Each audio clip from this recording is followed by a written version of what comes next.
La Red Internacional de Docentes Investigadores de Artes y Culturas dirige su mirada hacia el sur para dialogar sobre la interculturalidad de nuestros pueblos. Bienvenidos, bienvenidas.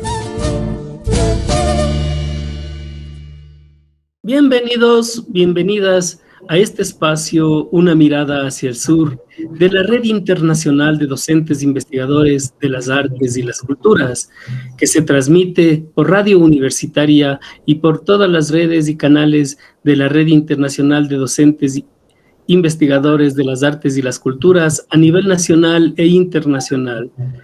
Hoy en día tenemos un tema muy interesante que es la Casa de la Cultura. Ayer tuvimos ya un primer momento y hoy es un segundo momento para discutir sobre lo que es la Casa de la Cultura. Le doy el paso a mi compañero Néstor Moncada. Adelante, Raúl. Muchísimas gracias, Edison. Es un gusto para la Red Internacional de Docentes Investigadores de las Artes y las Culturas trabajar y estar atentos a los pronunciamientos de nuestros invitados. Vamos a recibir en primer lugar a Guacho Flores. Él es cantautor, gestor cultural, tiene formación artística en cine y en música a nivel internacional, incluso tiene una formación en Cuba sobre el cine. Y con él vamos a comenzar esta disertación. También tendremos, ya está con nosotros, le damos la bienvenida, tendremos la participación de Quinto Lucas. Él es escritor uruguayo-ecuatoriano, muy conocido en el ámbito cultural, pero también se ha desempeñado en el Ministerio de Relaciones Exteriores. Entonces, vamos a comenzar, Edison, con la pregunta. Adelante, por favor. Bienvenido, Guacho, bienvenido, Quinto, y también gracias a Alex desde Colombia, quien está haciendo el máster de esta investigación y de este proceso de la Casa de la Cultura. Ahora, queremos hacer una pregunta muy importante. Comencemos primero con Guayo y luego la misma pregunta para Quinto. Guayo, ¿cómo tú le ves en estos momentos a la Casa de la Cultura? ¿Cuál es tu percepción de entender a la Casa de la Cultura? Todos sabemos que realmente ya no tiene el significado de años anteriores, pero quisiéramos ver tu visión. Adelante, Guayo. Buenos días, Edison. Buenos días, Raúl. Qué gusto, Quinto, compartir este conversatorio sobre un tema que es bastante importante para los que estamos involucrados en el ámbito de la cultura. Y como cantautor y artista y gestor cultural, bueno, veo, ya respondiendo a tu pregunta, Edison, veo con una palabra, tal vez la defino a la Casa de la Cultura, hay una deslegitimación de los procesos de la Casa. Hay que entender que la Casa de la Cultura fue creada para generar unos nexos, yo pienso, y así era el sueño de Benjamín Carrión, entre la institucionalidad de alguna manera y los procesos artísticos, los procesos de creación de las organizaciones, de los artistas.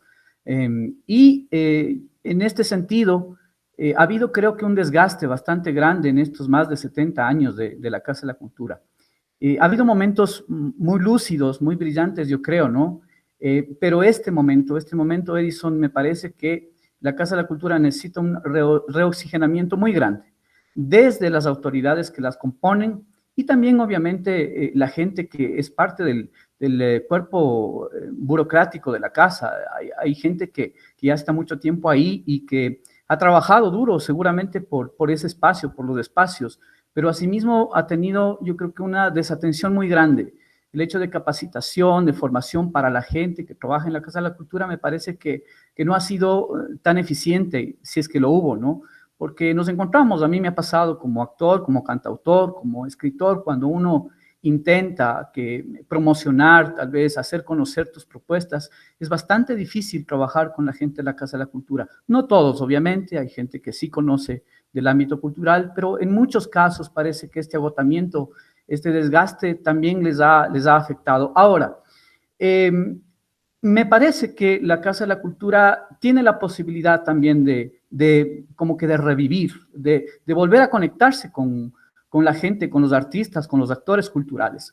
A mí, yo tengo una idea, una imagen impresionante, ¿no? Que es la que yo veo en donde está la Casa de la Cultura, que está ubicada en La Patria, ¿no? Y en cerquísima al Parque del Ejido. Es bastante decidora la imagen que voy a tratar de describir. Ustedes ven la Casa de la Cultura enorme, ¿no? Con unos espejos gigantescos. Hay lugares muy bellos para poder utilizarlos adentro y fuera de la Casa de la Cultura. Pero es impresionante también ver una galería expuesta por los artistas, por los plásticos al frente de la casa. Es increíble esa imagen que yo quiero mostrarles, ¿no? Y decir, ¿por qué no están adentro? ¿Por qué ellos, los artistas plásticos, no están dentro de la Casa de la Cultura, siendo este un espacio para la cultura? Lo puedo entender y también he conversado con la gente de este proceso de los pintores, de la Asociación de Artistas Plásticos del Ejido. Ellos también tienen una resistencia a involucrarse en los procesos de la casa. Ha habido tal vez un maltrato hacia el artista en todo este tiempo, ¿no? Y también yo puedo decir que ha habido también una desidia por parte de nosotros, los artistas, por no asumir que estamos dentro de unos procesos, que somos parte de una dinámica social y que tenemos que involucrarnos en estos espacios, entendiendo que la institucionalidad es parte de nuestra vida cotidiana. Nosotros, como yo le decía alguna vez a mi colega Jaime Guevara, por más anarquía que se pueda tener o evidenciar, o sea parte de tu vida ese proceso político, tú pagas la luz, tú pagas el agua, tú estás inmerso en un proceso social. Entonces, a veces nosotros nos resistimos como artistas a asumir que la institucionalidad está ahí, ¿no? Y que podemos también trabajar con la institucionalidad. Todos estos elementos yo creo que han ido desgastando la relación que debería haberse mantenido de alguna manera y fortalecido en todo este tiempo de la Casa de la Cultura. Y elementos claros que se evidencian ahí también han sido quienes han estado al frente de la Casa de la Cultura, es decir, en muchos de los casos, ha habido una especie de elitización de la casa con la gente que ha asumido la presidencia y estos estamentos ya, digamos que de dirección, ¿no? Ejecutiva, de ejecución política de la Casa de la Cultura, de ejercer las políticas culturales. Ha habido como una especie de divorcio y se ha vuelto clientelar. Ahora, yo creo que, insisto, hay la posibilidad de volverla a conectar con los procesos artísticos, con los procesos de organización. Creo que también va a generar procesos, se pueden generar procesos. Si se ejecutase la ley, yo creo que es importante, sería importantísimo que por maltrecha que esté, como decimos, sería importante ejecutarla y ver qué se puede lograr de ese avance que se tuvo al aprobar la ley de cultura, ¿no? Y redireccionar las cosas. Es un brazo ejecutivo, está dentro del Sistema Nacional de Cultura, la Casa de la Cultura, es un brazo ejecutivo de los proyectos y de los procesos. Entonces, por ese lado, creo que es necesario que nosotros como artistas, como gestores culturales, como quienes estamos pensando en que hay cómo ejecutar, hacer políticas culturales de la institucionalidad, involucrarnos en ese proceso, Edison. Creo que hay que hacerlo. Es necesarísimo darle una vuelta grande y gigante, restablecer esa confianza, esa legitimidad de la Casa de la Cultura. Eso me parece de principio, Edison. Muchas gracias, mi estimado Guacho. Le damos la palabra a Quinto y la misma pregunta. ¿Cómo tú ves a la Casa de la Cultura en los actuales momentos? Bueno, un saludo cordial, Edison, Raúl, Guayo, Alex, un gusto estar conversando con ustedes. Bueno, la Casa de la Cultura, como decía Guayo, ha perdido total credibilidad. Es una pena porque por lo que fue la Casa de la Cultura. Ahora, la Casa de la Cultura no es solo las edificaciones, que lo son porque son muy importantes, sino todo un movimiento cultural que se generó en determinado momento. Hay que recordar, en la década del 70 se tomaron la Casa de la Cultura cuando se estaban en desacuerdo con cómo eran las políticas que se llevaban adelante. Hay que recordar que el propio Benjamín Carrión, cuando creó la casa, pensaba no solo en esa estructura, sino en un gran movimiento cultural que involucrara a las distintas culturas o las distintas opciones que existen en el Ecuador. Y la Casa de la Cultura en provincias es muy importante.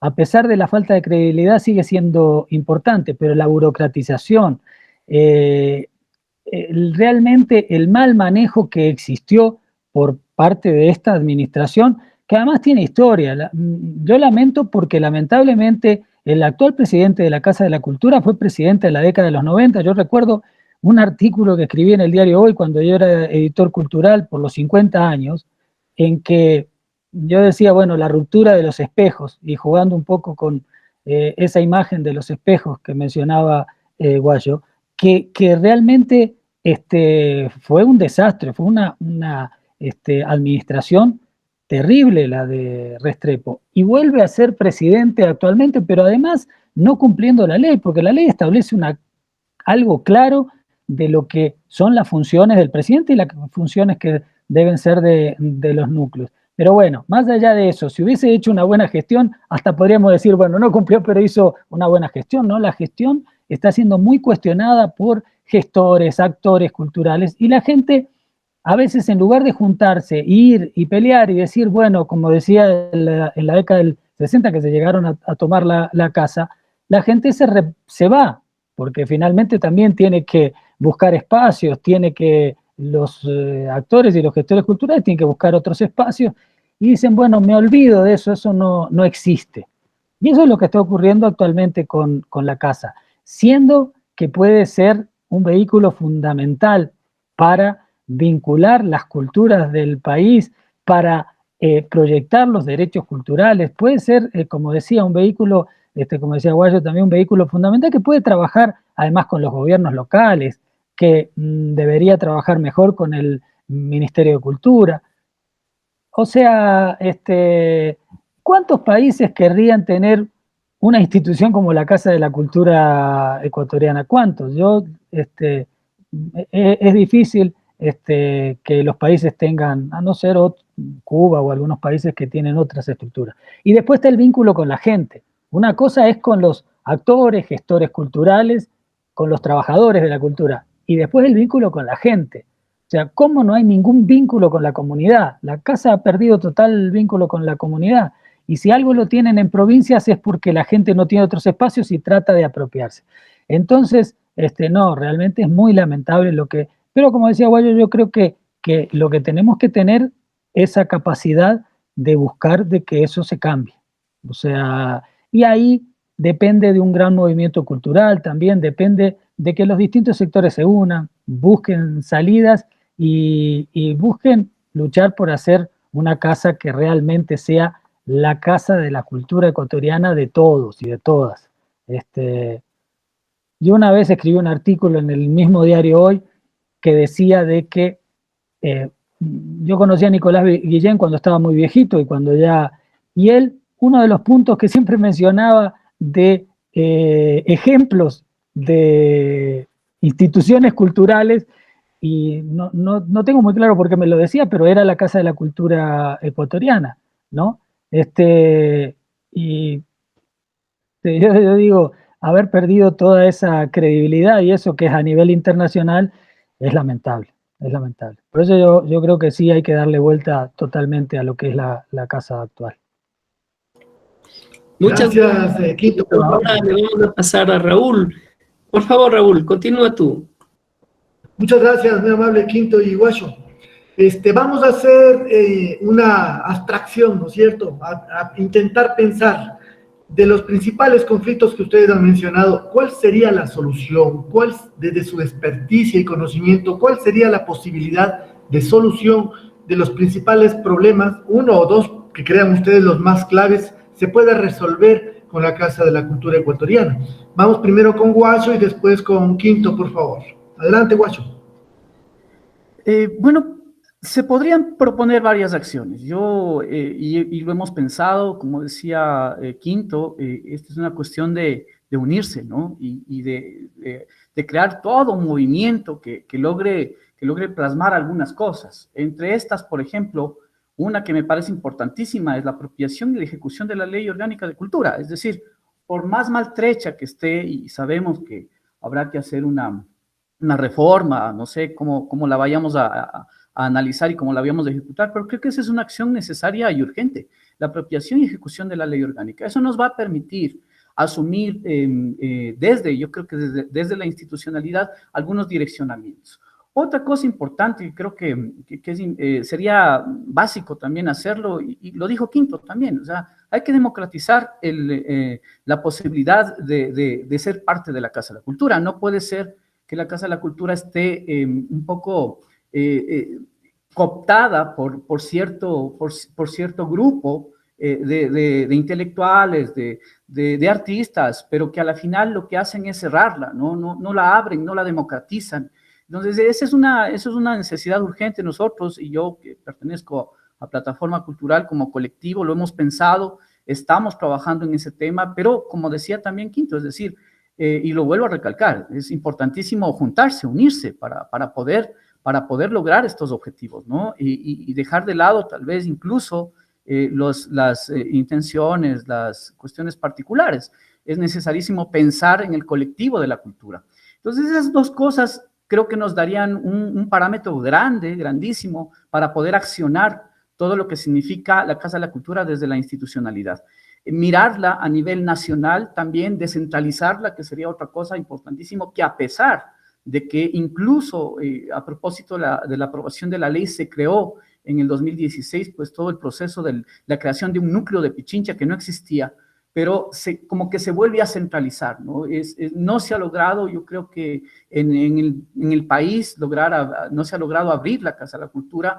Hay sí una presencia con los núcleos en las provincias que siempre va a ser buena, ¿no? Es un referente a la final, pero sí creo que hay que descentralizarla también, y que los accesos y las propuestas de los artistas, por ejemplo, de los gestores culturales, y bien ubicado lo que dice Quinto también, la ciudadanía también se empodere de todo este proceso. No solo somos nosotros los actores culturales, la ciudadanía tiene también el derecho, la obligación de pronto de que todas estas propuestas de los artistas y gestores culturales tengan oídos, tengan una voz. No sé, se podrían armar talleres, ver cómo se fortalecen los procesos que ya se han dinamizado durante tanto tiempo, que están de alguna manera bastante alejados del proceso institucional de la Casa de la Cultura. Entonces, estas son acciones, hablando en términos generales, que se podrían ya ir particularizando por sectores, por áreas ya estéticas, artísticas, ¿no? Pero creo que con esas acciones de principio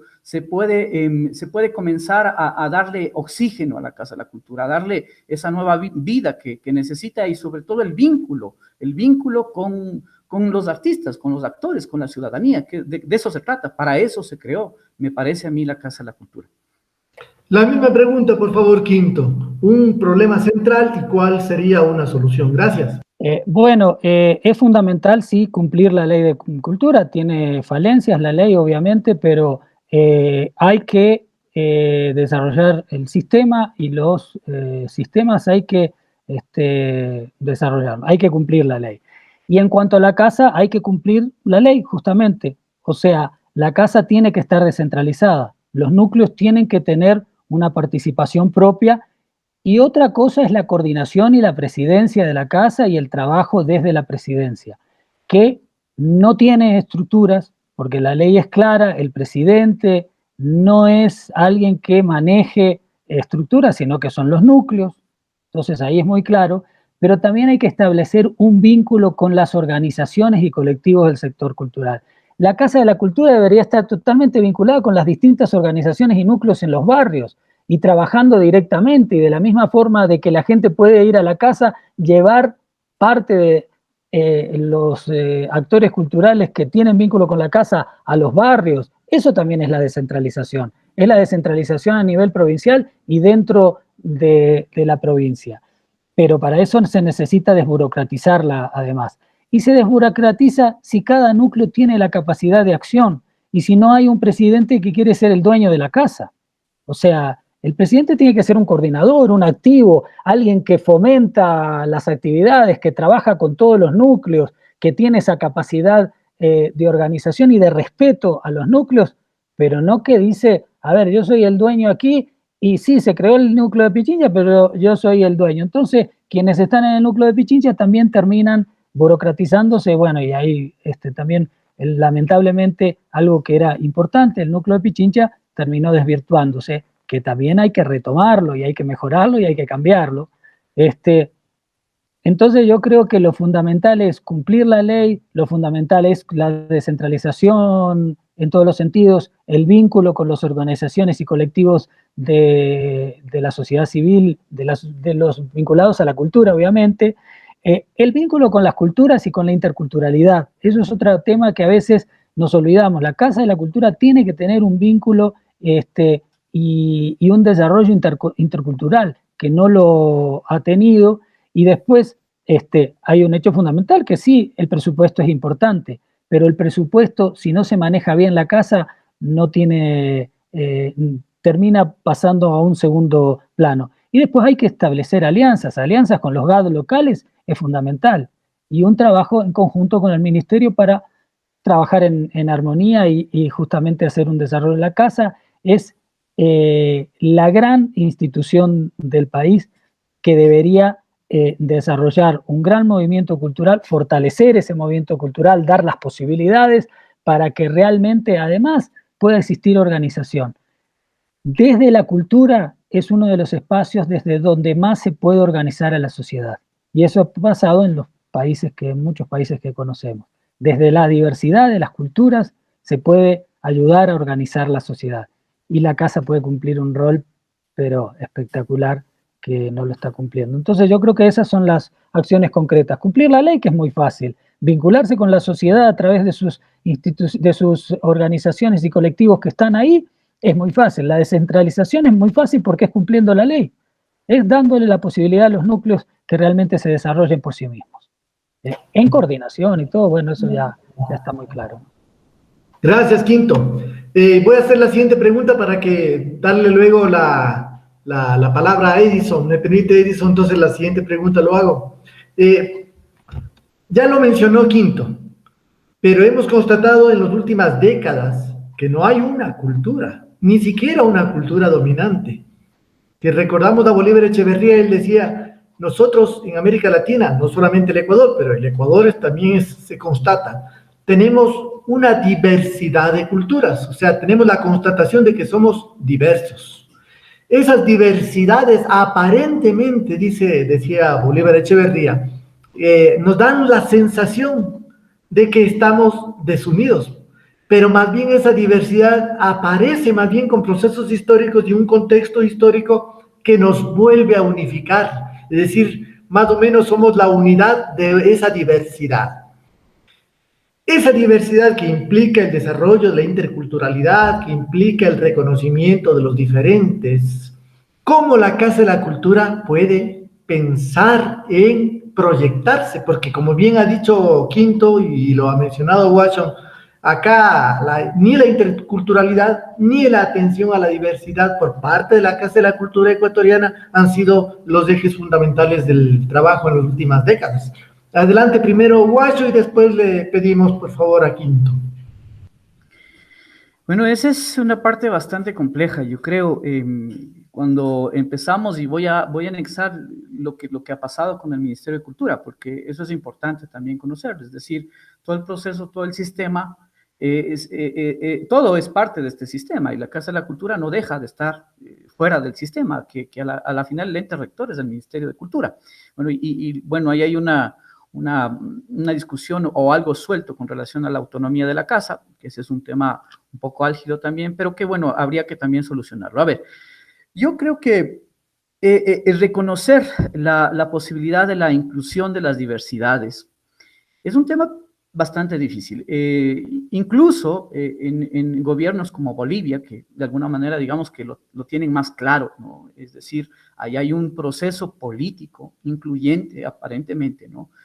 Ha sido difícil ponerlo en el papel y ponerlo a discutir. Entonces, la Casa de la Cultura, de principio, para tratar ese tema, tendría que incluir y dejar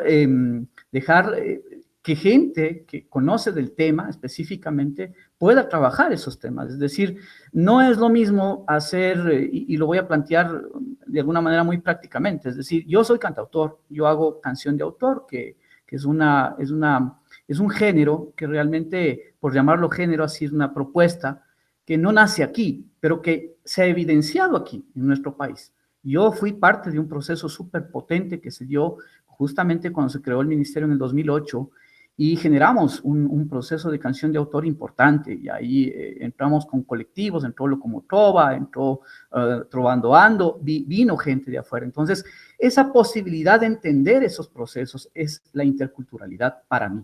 De igual manera, es decir, el hecho de las culturas que se generan en tal o cual región, ¿no?, nos definen. Es decir, no podemos negar a una expresión como la bomba, por ejemplo, o la posibilidad de la vestimenta de alguna nacionalidad indígena nuestra que tiene que reconocerse. Pero más que un proceso que se lo podría denominar como cultural, yo creo que esto lo tenemos que entender desde una visión política. Y cuando el Estado entendiese que se tiene que trabajar con la interculturalidad, que se tiene que trabajar en educación, entendiendo la interculturalidad, ahí sería mucho más fácil que la Casa de la Cultura, por ejemplo, asuma todo ese lineamiento que se dé desde una política de Estado. Si es que no es así, va a ser muy difícil, es muy complejo. El tema para mí, como digo y lo repito, más bien cae en el ámbito político. Hay que asumir las cosas, es una decisión política ahí y es bastante compleja, ¿no? Porque cuando queremos estar bien con todo el mundo, la política intenta ese ejercicio, es bastante difícil integrar al diferente, al distinto. Y eso es una dinámica que nos ha costado años, ¿no? Y todavía seguimos en eso. Habrá que seguir ejemplos interesantes, ¿no? Yo decía, incluso en el proceso de Bolivia, tal vez México, por ejemplo, lo tenga un poco más claro, ¿no? Ellos integran y lo anexan a su nacionalismo muy fuerte, ¿no? Y tal vez lo podamos entender de esa manera. Pero es bastante complejo el tema. Yo ahí sí no daría una respuesta muy clara, pero lo principal es que haya una apertura para entender el tema. Es decir, que se lo entienda, que es necesario que se lo aplique, que se lo reconozca y saber que se necesita también ayuda de gente que entiende el tema, que pueda resolver, que pueda hacer vinculaciones orgánicas con la gente que trabaja diferentes culturas. O sea, eso es necesarísimo, es decir, dejarse asesorar de alguna manera, eso es necesario. Listo, gracias, Guacho. Vamos entonces con Quinto. Puedes tú reflexionar ampliamente, no te preocupes, Quinto. Ya, bueno, la interculturalidad es una forma de relacionamiento. Como la laicidad y el laicismo son formas de relacionarse la sociedad y son formas democráticas de relacionarse porque involucra a todos, involucra justamente a la diversidad. Lo que decía Bolívar Echeverría, más bien la diversidad es lo que nos une en el Ecuador.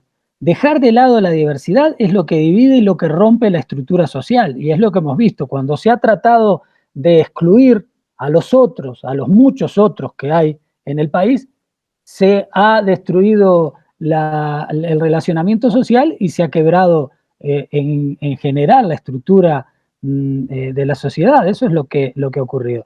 Entonces es necesario entender que es una forma de relacionamiento, y una forma de relacionamiento democrática que involucra a los otros, sí tiene que ser desde la política, desde el ente rector, obviamente en el caso de la cultura, pero en general desde el gobierno, y que también lo vincula con la mirada de plurinacionalidad que tienen los pueblos indígenas. Sí tiene que ser desde ahí, pero hay entidades que pueden practicarlo, que sí hay que discutirlo, hay que debatirlo, porque a veces es difícil entenderlo, y es difícil entender cómo incorporar a todos en un núcleo, en los núcleos, por ejemplo. ¿Cómo incorporamos a las diversidades de cada provincia? Porque además todas las provincias, o muchas provincias, son diferentes. Justamente esas diversidades también son diversas. Entonces, pero esas son las culturas, no es solo una cuestión. A veces se piensa que la interculturalidad es una cuestión étnica, es una cuestión de relacionamiento con los indígenas, con los afro. No, es de las culturas en general. Y eso hay que verlo en cada provincia. Sí hay que debatir, hay que trabajar, pero la inclusión es una política que desde la izquierda y desde el progresismo la hemos tenido siempre, con las diferencias que hemos tenido y con las dificultades, y a veces hasta manejándonos en algunas épocas con visiones inclusive leninistas, pero siempre, por lo menos filosóficamente, lo pensábamos siempre. La inclusión social es de todos, y en un mundo como el actual, que es diverso, ese relacionamiento solo se mantiene en la interculturalidad. Es verdad de que es difícil, pero la cuestión es que hay que empezarlo, no es solo una cuestión política. una casa de la cultura, que en realidad debería ser casa de las culturas, ya empezaría a cambiar las cosas, porque ya está mostrando simbólicamente que está reconociendo que hay varias culturas y que está reconociendo que no es solo, porque antes lo dividíamos muy fácil, la cultura de élites, la cultura popular y después la cultura de masas que invadió todo. Ahora, y con esa visión de Bolívar y de algunos otros que han estudiado el tema, las culturas son muchas y eso tenemos que integrarlo en la Casa de la Cultura, más allá del ministerio, más allá de lo que sea el gobierno. Hay gente en las provincias que está queriendo participar y no participa porque no se siente que está participando. Si una casa de las culturas quiere involucrar a todos, tiene que involucrar también los idiomas indígenas, tiene que involucrar en sus actividades, por lo menos, a las distintas acciones y visiones de la cultura desde los pueblos indígenas, afro, y los distintos pueblos que existen en el Ecuador, como obviamente el Montubio. Entonces, es difícil, pero no es imposible. Todo depende de la voluntad política, no solo de un gobierno o de un ministerio, sino de la voluntad política de quienes dirigen la Casa de la Cultura o de las culturas. Listo, gracias, Quinto. Entonces damos el paso a Edison para que haga la siguiente pregunta. Adelante, Edison. Les recordamos, amigos, amigas, que estamos en una mirada hacia el sur de la Red Internacional de Docentes Investigadores de las Artes y las Culturas. Desde Colombia, en el masterado, nos acompaña Alex, y decirles también que se transmite por radio universitaria y por todos los canales de la red. Es muy importante entender este momento de la Casa de la Cultura, porque vienen nuevas elecciones. La infraestructura se ha hecho el elefante negro o elefante blanco, como le dicen la mayor parte de gente.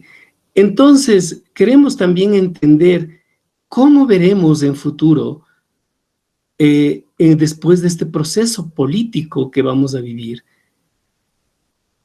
¿Cómo lo veremos a la Casa de la Cultura? Que de una u otra forma se le ha visto desde el Ministerio de Cultura, por ejemplo, que está dándose una visión mercantilista de la cultura. Julio Bueno, conjuntamente con un grupo de gente, está dando pasos a otra forma de mirar la cultura, a otra forma de mirar el arte. Y las políticas públicas culturales no están haciendo fruto en los artistas. Por eso la pregunta es, ¿cómo vamos a mirar o cómo se tiene que mirar en el futuro a la Casa de la Cultura? Guayo, por favor, sigues tú. Vamos, yo creo que redundemos en un tema que es imperativo, es decir, el hecho de la inclusión, el hecho de incluir, el hecho de respetar los procesos, el hecho de democratizar la palabra de todos de alguna manera, eso es importantísimo. Los conceptos sobre cómo actuar ya en el hecho ejecutivo de la Casa de la Cultura dependerán también de quién está al frente de la Casa de la Cultura, lo que decía Quinto, es decir, la ejecución política, sí, depende también de los lineamientos estatales, de gobierno que vayan a venir, pero también es importante que quien esté al frente de la Casa de la Cultura y de los núcleos tengan claro el tema. Es decir, tenemos que incluir, democratizar los procesos, hacerlos más participativos, más de territorio. Yo tuve una experiencia bastante grave y yo vivo en Alangasí, en una parroquia que culturalmente está, digamos que bastante visibilizada por hechos religiosos, ¿no? El Corpus, los Diablos de Alangasí, ese tipo de cosas.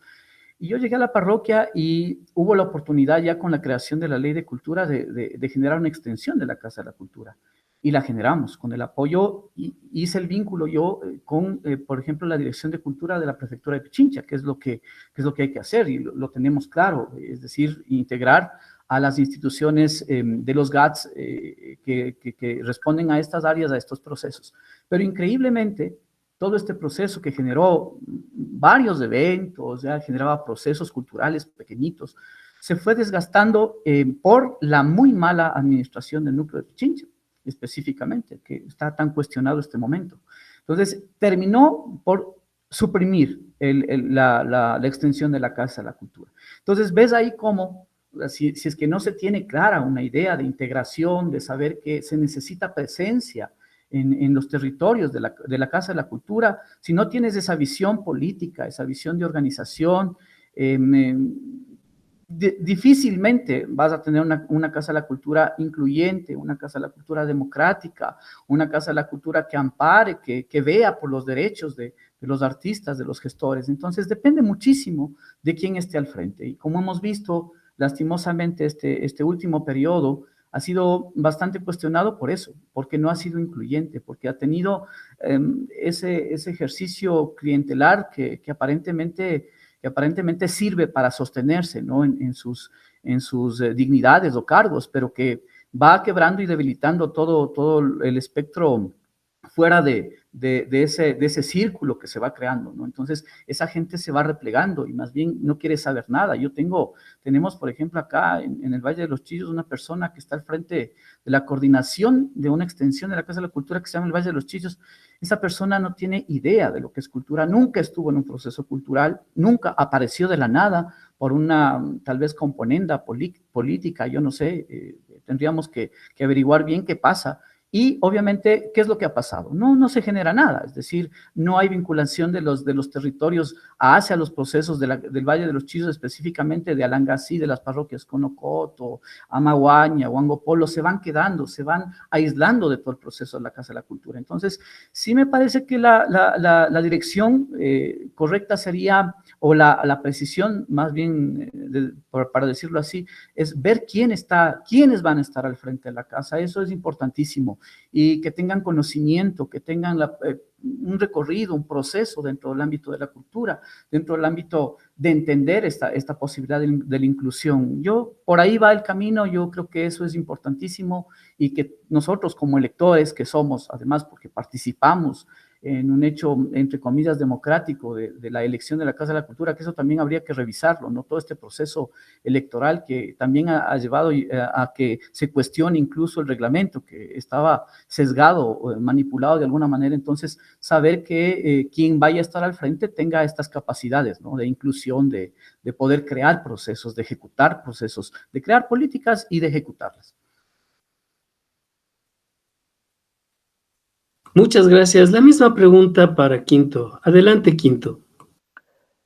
Bueno, lo que decía sobre el tema, lo que decía Guayo sobre el tema de los chillos, es un ejemplo interesante, porque ¿cómo se solucionaría eso?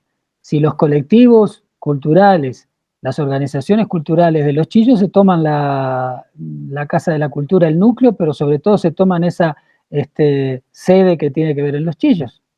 O sea, si hay una participación directa, bueno, que tiene que venir, que la Casa de la Cultura le tiene que dar la participación, no estaríamos hablando de que una determinada persona se toma lo que puede existir y decir yo soy el representante de la Casa en Los Chillos.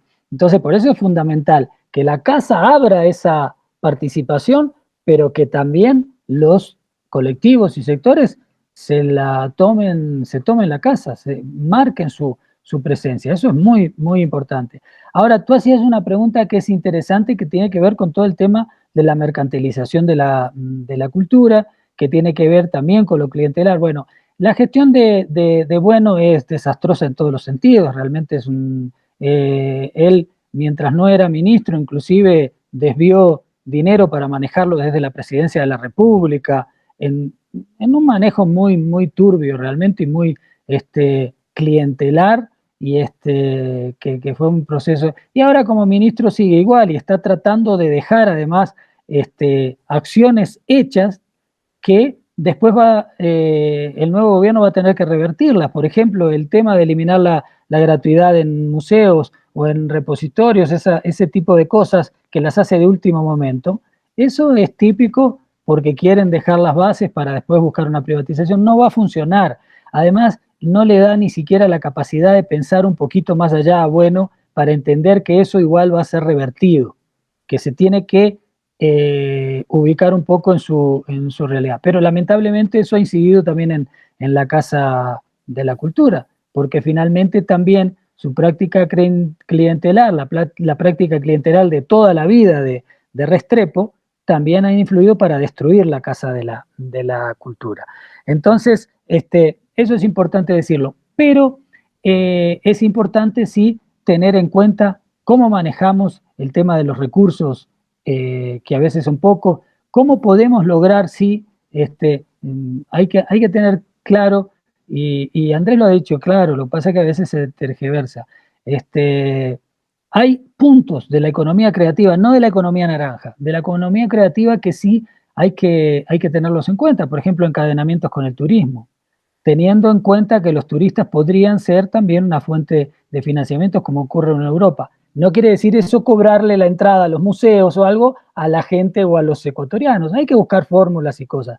Trabajar con las tecnologías son muy importantes. El tema del desarrollo de lo que tiene que ver con los videojuegos, todo eso que genera en los jóvenes todo un escenario inclusive de empleo importante, hay que tener en cuenta algunas cosas importantes. Pero el Estado es el que tiene que darle las posibilidades a la cultura y a las culturas. O sea, no se pueden privatizar ni se pueden mercantilizar las sensibilidades, los sentimientos, la música, la literatura, es imposible. Eso no se puede hacer. Entonces, quienes proponen la mercantilización de las culturas, no solo que están errados como concepto y como concepción, sino que además es inviable. Es inviable porque no se puede aplicar. No lo han podido aplicar ni siquiera en las sociedades, digamos, en los países capitalistas, digamos, desarrollados. Entonces, es importante tener en cuenta porque ese es un debate que se está dando y que se quiere dar. ¿Privatizamos las culturas o mantenemos ese trabajo vinculado con la sociedad que solo lo puede ayudar a fortalecer y a profundizar una política estatal? Eso es importante porque es una discusión que se va a tener que dar, que la vamos a tener que dar porque el mismo Juan Fernando Velasco hablaba de economía naranja. Hay que discutir y ver por dónde van los tiros en lo que ellos quieren, ¿no? Y lo que nosotros planteamos. Muchas gracias. Adelante, Raúl. Sí, muchas gracias. No, yo creo que para nuestra audiencia y para quienes nos ven en una mirada hacia el sur, sí es importante profundizar esto, especialmente profundizar a lo que me parece a mí y que lo he escrito varios autores, entre ellos también Néstor García Canclini, el enfrentamiento entre la mercantilización de las artes y las culturas con respecto a esto que se llama la economía naranja. Si pueden ustedes intentar comparar estos dos procesos que vivimos en nuestros países, que no vivimos desde ahora, sino desde siempre, desde la colonia para acá incluso. Bolívar Echeverría hablaba de este mestizaje barroco que implica entender distintos proyectos que no se han terminado de consolidar, es decir, la construcción del mestizaje sigue para largo, decía Bolívar Echeverría. Y eso hace también que seamos nosotros diversos, pero al mismo tiempo generosos en aperturas, es decir, que pensemos las otras culturas, incorporamos cosas de nuestras culturas, pero al mismo tiempo nuestra actitud, nuestro comportamiento cultural hace que las otras culturas también se enriquezcan de nosotros mismos. Entonces, esta reflexión a ver si nos ayuda a Guacho primero y después Quinto, por favor. Sí, el hecho de la mercantilización es bastante importante tratarlo porque incluso, y les voy a decir algo que me pasó a mí también, es una experiencia, cuando se creó el Ministerio de Cultura en el 2008, creo que fue 2007, para poder acceder a un beneficio, a un recurso desde el Ministerio de Cultura, se tenía que entrar en alguno de los procesos que ya había generado el Ministerio. Pero al mismo tiempo, desde Semplades, en ese tiempo, la Secretaría de Planificación, se había entendido que sí, o sea, que era necesario planificar, pero no se entendía cómo planificar cultura. era bastante complejo. Es decir, ellos tenían que justificarse. ¿Cómo yo justifico la inversión en algo intangible? Era bastante complejo, me pasó a mí directamente. Entonces, yo tuve que rehacer un formato para proyectos para que se pueda entender lo intangible. O sea, no tenían una respuesta sobre lo cualitativo, sino desde Semplades mismo se buscaba una respuesta hacia lo cuantitativo. Y claro, la cultura, cuando se generan procesos, no da una respuesta cuantitativa inmediata. Es decir, es todo un proceso. Se tiene que generar una especie, lo voy a llamar así, ¿no? En este momento, una especie de industria para que pueda responder a esa necesidad de justificar el hecho cultural con algo que sea tangible. Entonces, es bastante complejo entenderlo también, pero que hay que hacerlo. Es decir, como decía Quinto, es difícil, incluso en los países capitalistas no se logra todavía entender esto.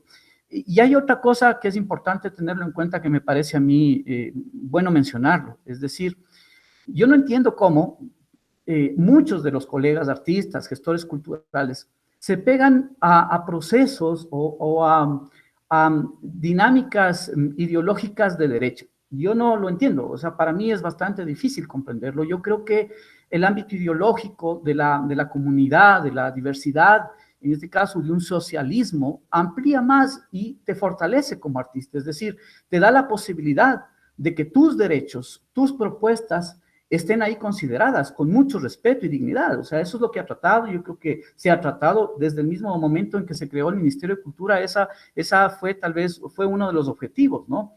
Pero es bastante difícil entender que muchos de los artistas, y estábamos, Quinto puso ejemplos gravísimos, ¿no? De gente que ha transitado no solamente con un gobierno, es decir, que se ha beneficiado de favores personales, tal vez porque le toca el piano al presidente o porque está siempre atrás o porque se casó con alguien que tiene un poder o que tuvo un poder. Ellos siempre han transitado, ¿no? Como elementos, como entes de cultura y han manipulado todo este proceso de la cultura desde esos espacios. Entonces, sí es necesario involucrarnos en este proceso yo creo que del reconocimiento tangible a las propuestas culturales, el reconocer que nuestros productos tienen que ser valorados también así, es decir, la frase típica, no vivimos solo del aplauso, vivimos también de poder pagar cosas, comprar cosas.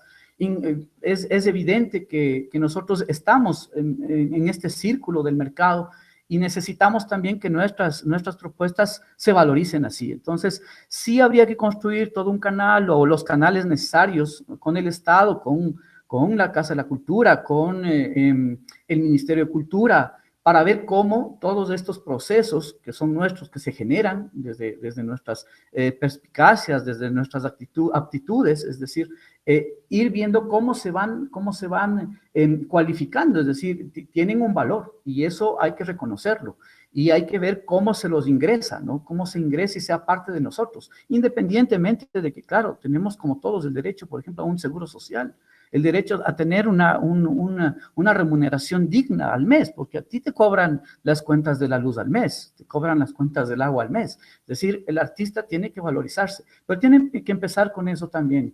Yo les contaría otra anécdota, pero me alargo mucho más y más bien quiero objetivizar esto, es decir, sí hay que reconocerlo y desde el Estado también hay que reconocer que lo intangible tiene un valor, es decir, tiene un valor que debe llegar a lo tangible y nosotros tendremos que ser como artistas también beneficiados en nuestras propuestas a ese nivel.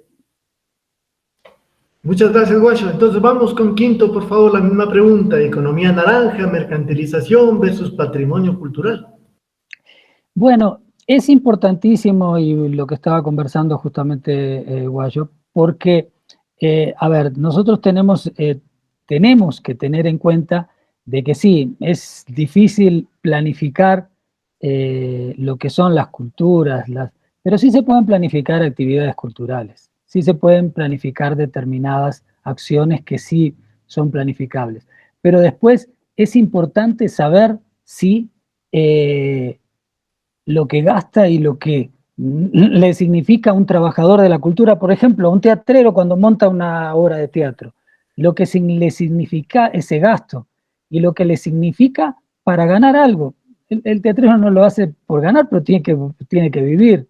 Entonces, tenemos que tener en cuenta eso. Y eso sí es un valor a veces intangible, pero otras cosas sí son tangibles. La vestimenta, claro que el hacer la obra, la dramaturgia en sí, eso es intangible, pero tiene que tener un valor. Inclusive porque cuando es obligatorio, y yo creo que eso es fundamental, el tema de la seguridad, hay que decir, ve, estos trabajadores de la cultura que están produciendo todo esto para el país, porque produjeron, por ejemplo, una obra de teatro que significó esto, y si quieren hablar en números en dinero, como les encanta a muchos, bueno, generaron todo esto, que no es lo más importante, porque lo más importante es lo que crearon en cuanto a las sensibilidades, en cuanto a todo lo que tiene que ver con lo simbólico, todo lo que le dieron al público, pero también significó todo esto, ese trabajo. Esas personas necesitan una seguridad social porque, más allá de todo lo que es la cultura, han dado un trabajo que, y eso igual hay que, porque sí, obviamente nosotros aspiramos a que en un momento sea un mundo distinto, pero estamos en una sociedad capitalista que tenemos que tener en cuenta esas cosas. Entonces esos puntos creo que son fundamentales tenerlos en cuenta. Eso no es mercantilizar, porque una cosa es, la economía naranja lo que busca es que todo tenga un valor y todo se pueda comercializar. Lo que no se puede comercializar, lo descartamos. Entonces, el grupo de teatro ese, que no es comercial, lo descartamos. Y mejor que no hagan teatro y se dedican a otra cosa. Y solo voy a darle la posibilidad a estos que pueden comercializar porque están haciendo, no sé, determinadas obras o lo que sea, que se vincula con la gente y que la podemos producir y puede generar dinero. Y puede generar impuestos. Eso es lo que busca la economía naranja. El tema es cómo nosotros tenemos en cuenta que el trabajo tiene que ser contabilizado, que el trabajo del trabajador cultural en todos los ámbitos tiene que ser contabilizado, pero tenemos que tener la posibilidad de cómo le damos vida a todos, en general a todas las expresiones. La expresión de un barrio, la la cultura popular de un barrio que no va a generar dinero, entonces que la eliminamos, ¿no? Entonces ahí está en cambio hay otras actividades que sí se pueden generar determinados recursos. O sea, los museos encadenados con el turismo pueden generar un recurso. Y eso se hace en Europa y está muy bien, eso subvenciona otras actividades. En el mundo capitalista. Cuando lleguemos al socialismo, de repente cambiamos las cosas, pero en el mundo capitalista es eso, tenemos que tratar las posibilidades de llevar adelante con la mayor igualdad posible todas las culturas sin despreciar a nadie, ¿no? Entonces, yo creo que hay cosas importantes que se pueden eliminar. El tema, lo otro que sí es a veces inviable es transformar todo en bienes y servicios, justamente porque mucho es intangible. Creer que todo se puede transformar en bienes y servicios para comercializar es una locura, esos planteamientos de la economía naranja. Lo de tener en cuenta el tema de la propiedad intelectual, creo que sí, que debemos reconocer mucho más la propiedad intelectual, que también debe servir para reconocer el trabajo de esos actores culturales que crearon algo. Una cosa es que, digo, yo puedo hablarlo como escritor. Yo libero mis libros, entrego, vendo también en Amazon, hago distintas opciones. Le regalo los libros a quien puedo regalarlo dentro de las posibilidades y de que las editoriales me dan la posibilidad, y todo. Pero reivindico que los derechos, el derecho intelectual de mi obra la hice yo. Que yo la libere y crea que debe ser de todos, está muy bien, debe ser así. Pero el que lo escribí fui yo. El que hizo la canción y la composición fue Guayo. Así la libere y obviamente la entregue. Entonces hay que buscar fórmulas de reconocer el trabajo de los trabajadores de la cultura, que somos finalmente todos de una u otra forma, y que nos cuesta sobrevivir de la cultura, obviamente, o en las actividades culturales. Listo, chévere, gracias Quinto, muy gentil, muy amable. Bueno, yo creo que hacemos las reflexiones finales, me parece a mí que es importante una ronda ya de despedida. Yo solamente quisiera terminar con dos pensadores que han hablado del tema también, del problema más bien de las culturas y también el problema del capitalismo. El uno es Harvey. Harvey dice que no hay que confundir capital con capitalismo. Una cosa es el capital y otra cosa es el capitalismo. No entender eso por eso es que nosotros en América Latina no vivimos del capitalismo a pesar de que el capital nos destruya, pero no vivimos del capitalismo pleno. Agustín Cueva decía, si no hemos consolidado el capitalismo, lo mismo ha dicho Jesús Martín Barbero, lo mismo ha dicho Bolívar Echeverría. Pero Boaventura de Sousa Santos dice más todavía, no es que estemos en contra del capitalismo. Lo que creemos es que el capitalismo no debe ser la única forma que exista en una sociedad, que pueden existir varias, que deben existir varias, y que el capitalismo no sea la única ni tampoco la dominante, la que condicione con el mercado la vida de todos los ciudadanos, que es lo que está pasando en este momento. Entonces, hay una diferencia. Esto es para un seminario que creo que es importante analizarlo. En todo caso, vamos a hacer una ronda final. Mi nombre es Raúl Moncada, ha sido un gusto estar con Guacho Flores y con Quinto Lucas, además con Edison Cando también, y con Alex Tarapuez, que desde Pasto, Colombia, nos está ayudando técnicamente para que este programa siga adelante, así es que es un programa latinoamericano. Adelante, Edison, y de ahí la ronda final para todos. Muchas gracias. Muchas gracias, Guayo, Quinto y Alex, por estar esta mañana con nosotros. Yo creo que como reflexión tenemos que entender que nuestro país es un país diverso y esas diversidades y esas diferencias también necesitan manifestarse, y una forma de manifestarse puede ser a través de la Casa de la Cultura. Ya nos dijo Boaventura de Sousa, hay que hacer una mirada hacia el sur, porque esta forma de mirar el mundo ya no resuelve nada. Entonces veamos con una ruptura epistémica entender otra forma de mirar el mundo, a las artes y las culturas. Guayo, te dejo tu despedida, por favor. Muchas gracias, Edison, Raúl, y saludarle a Quinto, hacerle un acuerdo. Yo escribí alguna vez un par de artículos para Tintají, ¿te acuerdas, Quinto? Y eso era importante, es decir, esas manifestaciones y estos espacios, ¿no?, que se dan ahora para poder hablar sobre cultura es importantísimo. Creo que necesitamos más espacios como estos. Creo que la gente, los ecuatorianas, necesitamos de estos espacios para debatir justamente esto, para que no nos pase lo que nos ha pasado con mucha gente, ¿no? Es decir, este proceso dominante que justamente existe ahora con el capitalismo, lo libera la cultura. Es decir, esa es una posibilidad real. Yo creo en eso y por eso me mantengo. Nada más agradecerles, muchísimas gracias por todo. Que viva la cultura, ¿no? Que viva. Adelante, Quinto, con tus reflexiones finales. Bueno, yo también, realmente las últimas palabras que dijo Raúl es como para debatir y discutir la postura de Boaventura. Yo la respeto y creo que sí existe y que la realidad puede ser así, pero creo que es imposible sobrevivir procesos socializantes y otro tipo de procesos dentro del capitalismo. El capitalismo termina siendo lo que es un devorador y termina en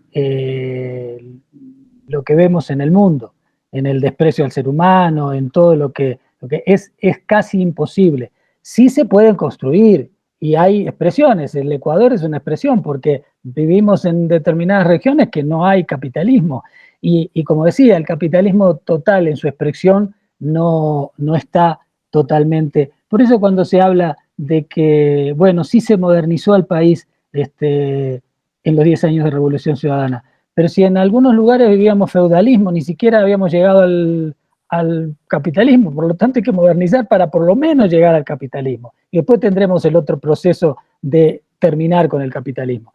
Pero bueno, esa es una discusión que ya nos lleva mucho tiempo. les agradezco, estuvo muy buena la conversación y tenemos que seguir justamente conversando y debatiendo sobre los temas de la cultura, de las culturas. Creo que todos tenemos, a veces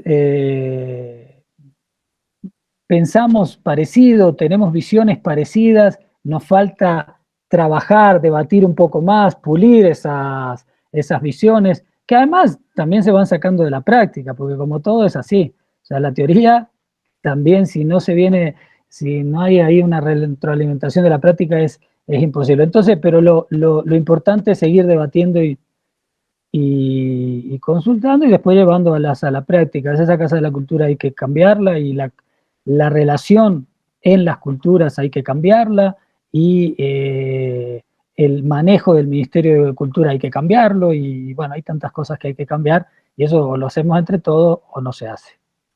Gracias por ustedes y un saludo fraterno siempre y a todos los amigos y amigas que estaban escuchando. Nos veremos próximamente. Hasta la próxima. Aquí termina tu programa intercultural Mirada hacia el Sur. Nos volveremos a encontrar el próximo miércoles de 15 a 16 horas para dialogar sobre nuestras artes y culturas.